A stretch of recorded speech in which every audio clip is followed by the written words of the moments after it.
Bonsoir. Aujourd'hui, on est le 7 juin 2024. Je veux juste revenir sur le fait que notre président Emmanuel Macron veut donner je sais plus, c'est des Mirage 2000 à l'Ukraine pour aller faire la guerre à Russie et des missiles Scalp. Et vous savez qu'il y a quelques temps de ça, d'ailleurs, les Américains donnaient l'autorisation aux Pays-Bas et au Danemark d'entraîner les Ukrainiens pour piloter les avions F-16. Parce qu'apparemment, il n'y a que les Américains, même si vous achetez leur avion, s'ils ne vous autorisent pas à les utiliser, vous n'avez pas le droit de les utiliser. Et pourquoi c'est aussi retard? Pourquoi les Américains, même eux, les Américains, ils ont donné des missiles de longue portée aux Ukrainiens, mais pourquoi ils ne veulent pas que les Ukrainiens les utilisent? Pourquoi ils ne veulent pas leur donner l'autorisation? Il faut savoir que la Russie, c'est un pays nucléaire. Ça, il faut s'en rendre compte. Et d'après ce que j'ai compris, d'après les peu d'informations que j'ai là-dessus, c'est-à-dire qu'un pays nucléaire ne dit jamais où se trouvent ses sites. Les sites nucléaires sont cachés un peu partout, il y a des bombes, il y a des missiles.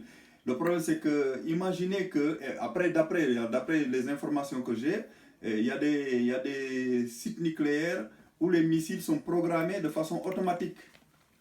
Ils sont programmés de façon automatique.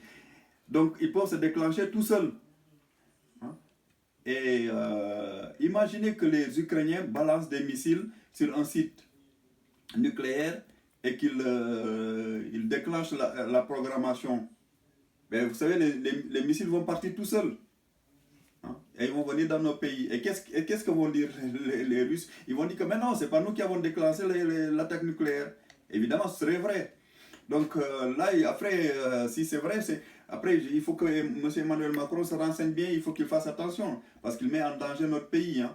Et bon, ça c'est des informations, je ne suis pas sûr que c'est comme ça, mais moi, d'après ce que j'ai entendu, il y a des missiles qui sont programmés automatiquement, et qui peuvent, bon, après il y a des bombes qu'on peut programmer de façon manuelle par des protocoles. Mais apparemment, il y a des missiles qui sont programmés, dès que vous touchez l'endroit où ils sont, ils partent tout seuls. Alors voilà, après, est-ce que c'est vrai ou c'est pas vrai, je ne sais pas. Et en plus, on nous dit que oui, les Russes vont nous attaquer, ils font peur aux Européens en disant que les Russes vont nous attaquer, s'ils finissent d'attaquer l'Ukraine, ils vont venir en Pologne, ensuite ils vont attaquer les autres. Mais non, faut pas croire à ça. Les Russes ne veulent que le Donbass. Les Russes ne veulent que le Donbass. Les Russes n'ont ni les moyens, ni la volonté d'attaquer toute l'Europe. Ça, c'est pas vrai, ne croyez pas à ça. C'est impossible. Ils n'ont pas cette volonté-là. Ils n'ont pas les moyens ni la volonté. Et en plus, imaginez qu'ils attaquent l'Europe. Il y a quand même l'OTAN qui est là. L'OTAN ne laisserait pas faire. Et en plus, attaquer un pays, c'est facile. Mais le fait, c'est d'y rester qui pose problème. C'est pas le fait d'attaquer. On peut attaquer un pays, l'envahir. Ça s'est vu en Irak avec les Américains. Ils ont envahi l'Irak, mais ils sont restés pendant quelques temps. Et en Afghanistan, ils s'y sont allés. Ils sont restés parce que les Afghans les considéraient comme des ennemis. Vous voyez, c'est ça. Le fait d'envahir un pays, c'est facile au début. Mais l'inconvénient, c'est d'y rester. Et bon, moi, la question que je me pose, ok, on envoie des missiles aux Ukrainiens, des avions aux Ukrainiens, et pourquoi on n'envoie pas des avions et des missiles aux Palestiniens pour qu'ils se défendent contre Israël? Au contraire, on arme Israël pour massacrer les Palestiniens. On arme les Israéliens pour massacrer les Palestiniens. Et ça, personne ne dit rien.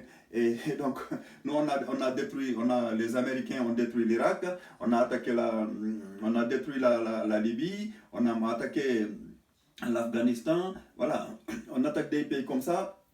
C'est vrai que là-dessus, on est habitué à voir des Arabes, des Noirs et des Maghrébins se faire tuer, quoi, ou être massacrés par nous les Occidentaux. Donc je rappelle encore l'Irak, la Syrie, la Libye, l'Afghanistan. L'Afghanistan, ce n'est pas des Arabes, mais voilà, on a l'habitude de massacrer ces gens-là. Mais là, ce qui choque le plus dans la guerre en Ukraine, c'est le fait que ce soit des Occidentaux, enfin des Européens qui s'entretuent. C'est ça qui choque le plus, c'est pas autre chose. Et Macron préfère donner des armes aux Ukrainiens plutôt que de reconnaître l'État palestinien. Il dit qu'il ne va pas reconnaître l'État palestinien sous l'effet de l'émotion. Et pourtant, l'autre fois, il a fait une cérémonie d'hommage après, quelques jours après l'attaque du 7 octobre en Israël par le Hamas. Et ça, il n'a pas dit que c'était sous le coup de l'émotion. Non, non, ça, il l'a fait tout de suite. Par contre, pour reconnaître un État palestinien, il dit non, non, il ne va pas le faire sous le coup de l'émotion. Est-ce que depuis 76 ans, c'est sous le coup de l'émotion? Ça fait 76 ans ça fait des années et des années que les Palestiniens les réclament un État et personne ne veut le leur accorder. Hein? Il y a une autorité palestinienne, mais vous savez, une autorité n'a pas la même puissance, comment s'appelle, diplomatique qu'un État réel. Parce que si c'est un État, il siège au Conseil, à l'Assemblée nationale, à l'Assemblée des Nations Unies, alors qu'en tant qu'autorité, ils n'ont aucun pouvoir. Israël et siège à l'Assemblée nationale en Assemblée des Nations Unies, mais pas la Palestine, parce qu'ils n'ont pas d'État, c'est qu'une autorité. Hein. Donc, et en plus, je rappelle que les pays arabes, ils sont là, ils font rien. Ils font rien, ils laissent les Palestiniens se faire massacrer. Voilà. Et moi, je vous dis, à chaque fois que je dis les Arabes ou les Palestiniens ou les Israéliens, moi, ou les Américains, moi, je ne parle pas de la population américaine. La population américaine n'est pas forcément toute pour Israël. C'est comme les Israéliens, ce ne sont pas tous des sionistes. Il y a des gens qui sont épris de justice en Israël, on l'a vu. Hein, donc, ils manifestent contre le mafieux Netanyahou ainsi que son régime de nazis. Donc, en Israël, il y a des gens qui sont de bonne volonté, qui sont épris de justice. Ça, c'est sûr et certain. Donc, c'est pour ça que il faudrait essayer de trouver une solution pour que les Palestiniens aussi aient un État quand même. Hein, parce que ça fait des années que ça dure. Depuis 1948, ils se font chasser de chez eux, ils se font expulser et ils n'ont pas le droit de revenir. Et les Israéliens, eux, ils veulent que tous les Juifs du monde entier viennent en Israël. Ça veut dire qu'ils vont agrandir de plus en plus Israël. Donc Israël n'a pas de limite en fait. Bon, moi, je pense que leur but ne sera pas atteint parce que tous les Juifs du monde ne viendront pas en Israël. Ça, c'est un rêve des sionistes, mais ça, je pense qu'ils ne l'atteindront jamais.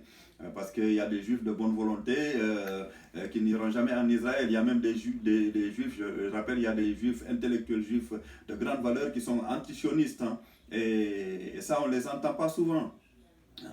Et on entend souvent les sionistes dans les médias, les radios, les télés, les journaux. Je rappelle encore, lisez le livre qui s'appelle Antisionisme, une histoire juive. Vous serez effaré. Le nombre d'intellectuels juifs qui ont été contre le sionisme. Voilà, c'était tout pour aujourd'hui. Merci.